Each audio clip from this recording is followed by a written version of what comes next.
بسم اللہ الرحمن الرحیم نحمدہ ونصلی علی رسولہ الکریم اما بعد اعوذ باللہ من الشیطان الرجیم بسم اللہ الرحمن الرحیم سبحانک لا علم لنا الا ما علمتنا انک انت العلیم الحکیم۔ میرے محترم بزرگوں اور ساتھیوں، اللہ رب العزت نے اس کائنات کو بنایا ہے اور اس کے سارے نظام کو بنایا، اللہ ہی چلا رہے ہیں اس کے سارے نظام کو، اور اللہ تبارک تعالیٰ سب کے رب ہیں، سب کی سنتے ہیں، سب کے مسئلے حل کرتے ہیں، سب کی ضرورتیں پوری کرتے ہیں۔ اگر سب کی ضرورت نہ پوری کریں، سب کے مسئلے حل نہ کریں، سب کے نہ سنیں تو وہ رب کیسے ہو سکتے ہیں؟ مگر آج اگر دیکھا جائے تو اس دنیا کے اندر سب سے زیادہ پریشان وہ لوگ ہیں جو اپنے کو ایمان والا کہتے ہیں، اپنے کو مسلمان کہتے ہیں۔ ہر جگہ دیکھ لو آپ، سب سے زیادہ حالات ان کے اوپر ہر لائن سے، اور ہر لائن سے مسئلے حل کرنے کی کوشش بھی کر رہے ہیں۔ جہاں سے مسئلہ حل کرنے کی کوشش کرتے ہیں وہاں اور زیادہ پریشانی میں آ جاتے ہیں، اور ہر قسم کی چیزوں پر حالات آ رہے ہیں، اور دعائیں بھی مانگی جا رہی ہیں، وظیفے پڑھے جا رہے ہیں، عمل کرے جا رہے ہیں، مسئلہ حل کہیں سے نہیں ہو رہا ہے۔ کیوں نہیں ہو رہا ہے؟ انفرادی بھی لوگ کوشش کر رہے ہیں، اجتماعی بھی کر رہے ہیں، مسئلہ نہیں حل ہو رہا ہے۔ حل کیوں نہیں ہو رہا ہے؟ کیونکہ اللہ تعالیٰ کے ایک ضابطہ ہے، اللہ یقین والوں کی سنتے ہیں، یقین والوں کے دعائیں قبول کرتے ہیں، یقین والوں کی مدد کرتے ہیں، نصرت کرتے ہیں۔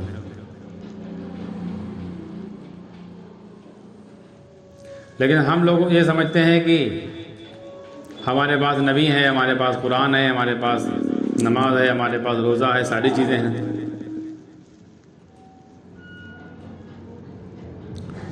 جس کے پاس قرآن، جس کو نبی نہ ملے، جس کو قرآن نہ ملے، لیکن اس کا یقین یہ ہو کہ کرنے والا صرف اللہ ہے، بھروسہ صرف اللہ پر ہو، امید صرف اللہ سے ہو، مدد صرف اللہ سے مانگتا ہو، کامیابی صرف اللہ سے لے رہا ہو، امید صرف اللہ سے ہو، غیر کی طرف دھیان بھی نہ جاوے، اس کے کام بنیں گے، بھلے نبی نہ ملے ہو، قرآن نہ ملا ہو، وہ مومن بھی ہے، مسلمان بھی ہے، اس کے کام بھی بنیں گے۔ اور جس کو نبی بھی ملے ہو، قرآن بھی ملا ہو، اللہ کے کرنے میں شک ہو، یا اللہ سے بدگمان ہو، یا اللہ سے امید نہ ہو کہ اللہ اسے کہاں کر پائیں گے، اللہ اسے کہاں کر دیں گے، اللہ نے اسباب اور چیزیں شکلیں بنائی کیوں ہی پھر کاہے کے لیے، اس کے کبھی کام نہیں بنیں گے، کبھی نہیں بنیں گے، کبھی نہیں بنیں گے، چاہے جتنے عمل کرے، چاہے جتنی نماز پڑھے، اور کر رہے نہیں بننے، آپ دیکھ لو۔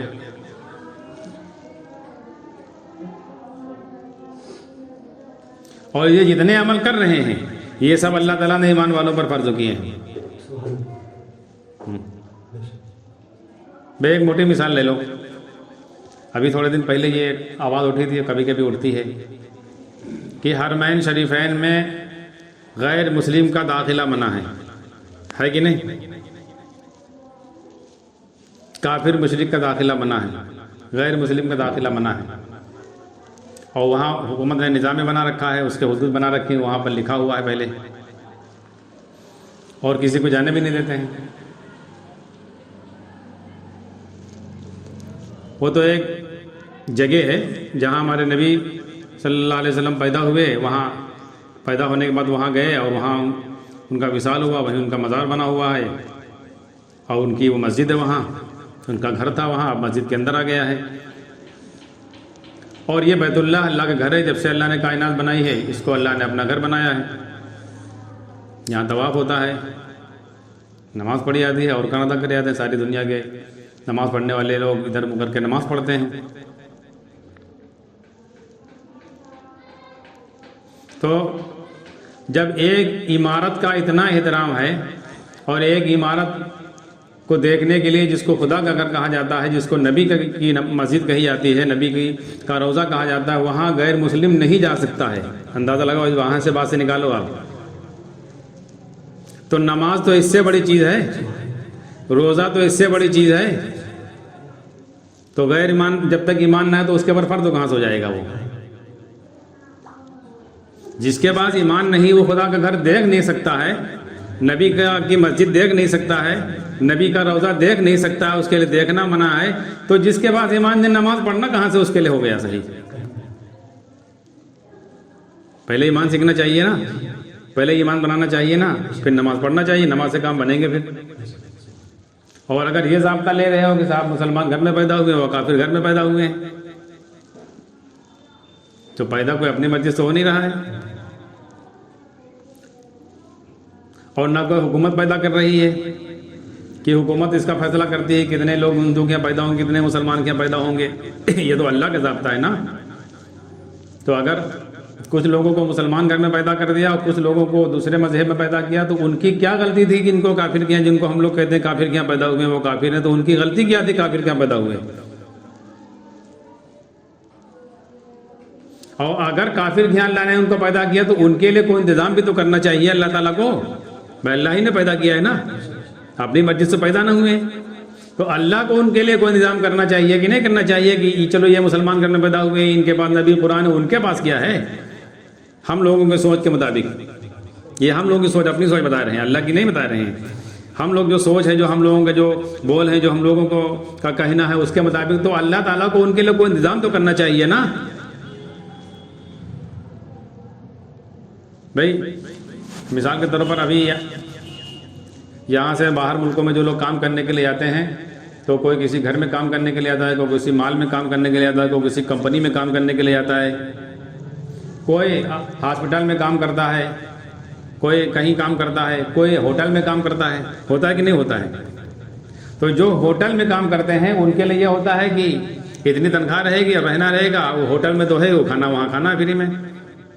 اور جو الگ کام کرتے ہیں ان کی شرائط الگ ہوتی ہے کہ کھانے کے پیسے دیں گے یا کھانا کھلائیں گے یا صرف تنخواہ ملے گی، کھانا آپ کو انتظام کرنا ہے، وہ بات کلیئر ہوتی ہے ایک دم، ویزے میں لکھا ہوتا ہے۔ تو جو ہوٹل میں کام کر رہا ہے وہاں تو ہوٹل میں کھانا ہے ہی، وہاں کھائے گا۔ جو ہوٹل کے علاوہ کمپنی میں کام کر رہا ہے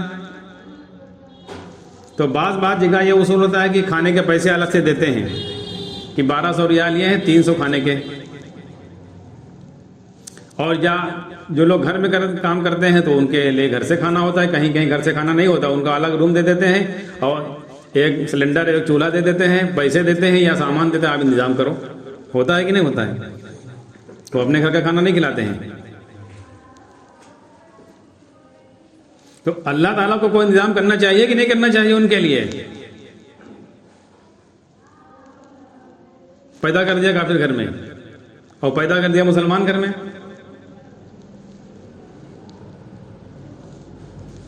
مان کے چلو کوئی ڈاکٹر کے گھر میں پیدا ہو گیا تو اس کو ڈاکٹری پڑھنے کی ضرورت نہیں ہے، اور ایک ڈاکٹر گھر کے کیا کہتے ہیں انجینئر کے گھر میں پیدا ہوا، ایک کسان کے گھر میں بچہ پیدا ہوا، ڈاکٹر بننے کے لیے دونوں کے ایک ضابطے ہیں کہ نہیں ہے؟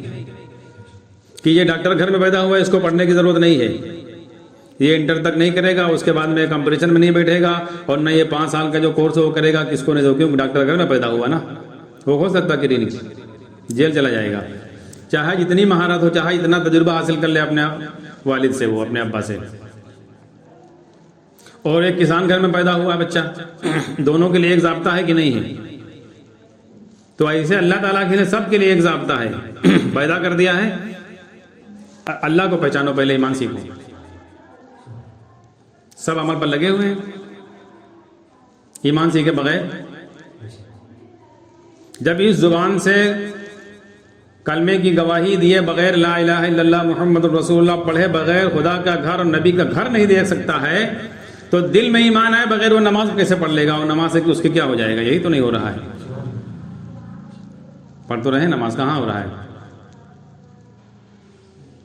اور یہی وہ نماز تھی، یہی وہ اعمال تھے، یہی وہ روزے تھے، یہی صدقے تھے، یہی ساری چیزیں تھیں جب ایمان سیکھ کر نبی اولیاء کرتے تھے تو کام بنتے تھے کہ نہیں بنتے تھے؟ آج ہمارے نہیں بننے ہیں۔ مگر مسئلہ یہاں کے بس ہے کہ اللہ تعالیٰ کے جتنے احکام ہیں، اس پر جتنے وعدے ہیں، یہ ہم لوگوں نے سب ادھار پر رکھ دیے ہیں۔ یہاں سے آدمی کی لین بدل جاتی ہے، یہاں سے آدمی ناکامی کی طرف چلا جاتا ہے۔ یہ سب سے بڑی بنیاد ہے، ہر کام ادھار پر رکھ دیا ہے کہ جو کچھ کرو گے مرنے کے بعد ثواب ملے گا، ایک آدھ حدیثیں بتلا دیتے ہیں.